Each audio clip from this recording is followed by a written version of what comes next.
Hey, welcome to Ripping Lips and Reading Scripts. Today we're going to teach you how to remove a hook from your finger. Got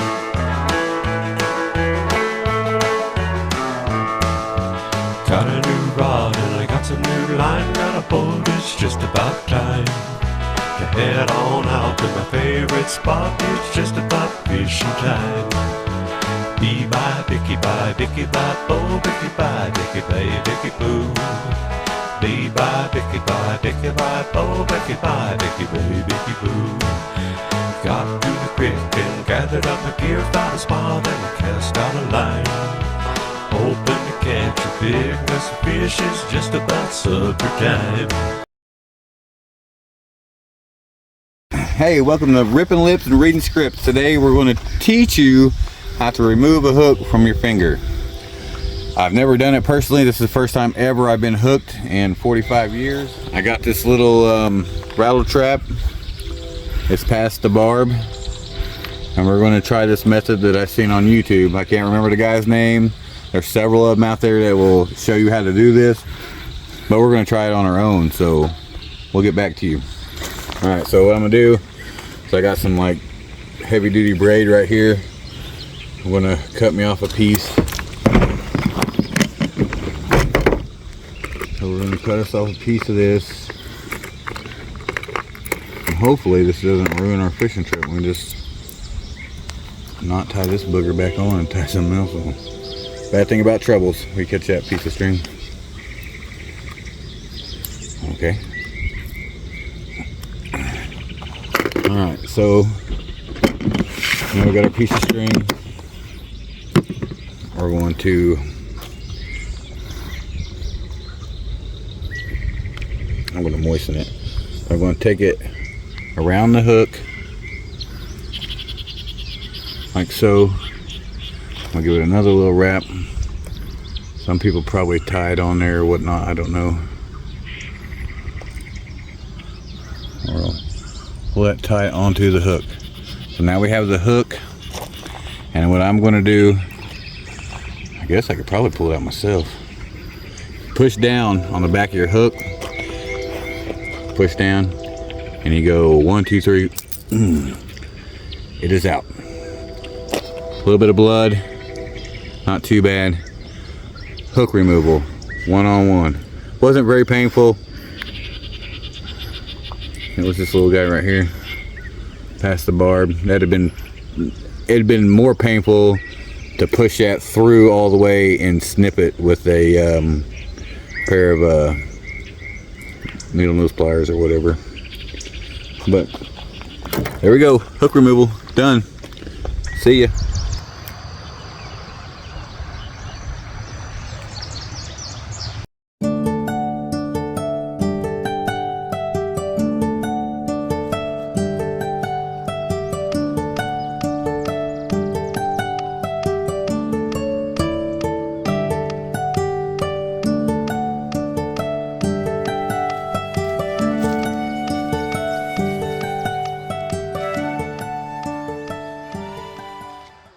Hey, I just wanted to show y'all something. We're down here at the creek fishing, and I'm using this bait by Nikio. It's a hellgrammite.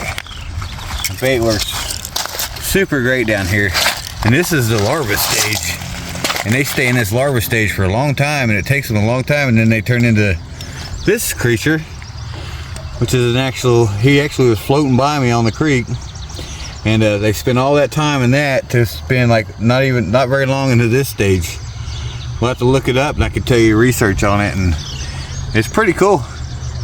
Oh, hellgrammite down here on the creek. Peace out.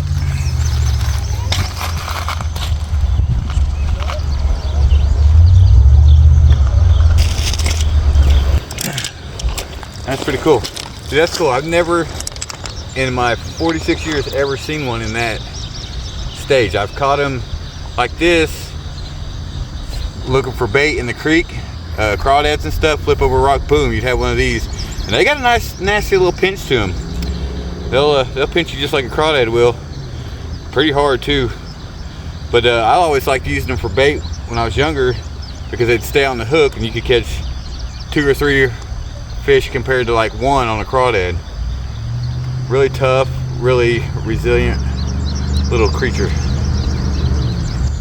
Nikio, shout out to Nikio, these are great.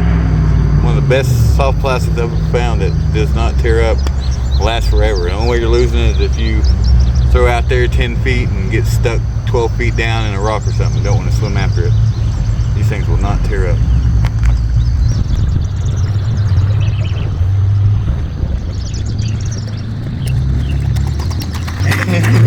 There's another one on the hellgrammite. Choked it. You see that? Ouch. Get him back in the water. My thumb's a little sore. I just took a hook out of it a minute ago, so I can't really get a hold of him real good. Once I grab his body. And he's out. That's another one. A little pretty creek smallie. Golden and beautiful. There you go. There's 2. I'm gonna run back down here again and see if I can get another one. Stay tuned.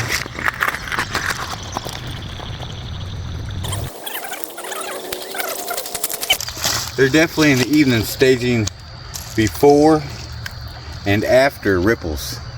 Like you see a ripple, they're staging. I caught the majority of them down there in front of that ripple, and then when the ripple ends and it goes into another one, they're in a little eddy down there. And I wanted to show you this one because he's pretty. Yeah, pretty. He's bigger. It's the biggest one so far. Little creek smallmouth on a hellgrammite. I'm gonna let him go. Yeah, front of the ripples and after the ripples, they're staging. They're eating for tonight. Getting nice and fat and full. Come on. They're so stubborn. Stubborn little guys.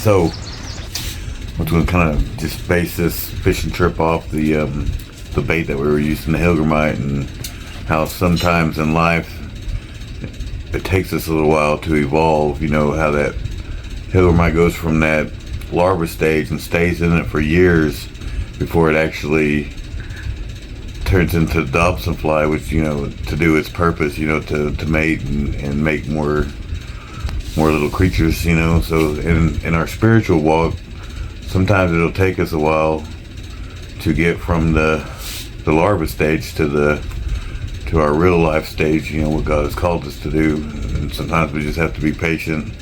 Sometimes you have to keep pursuing and walking that walk that God's called you to walk to get to where you need to be at in life.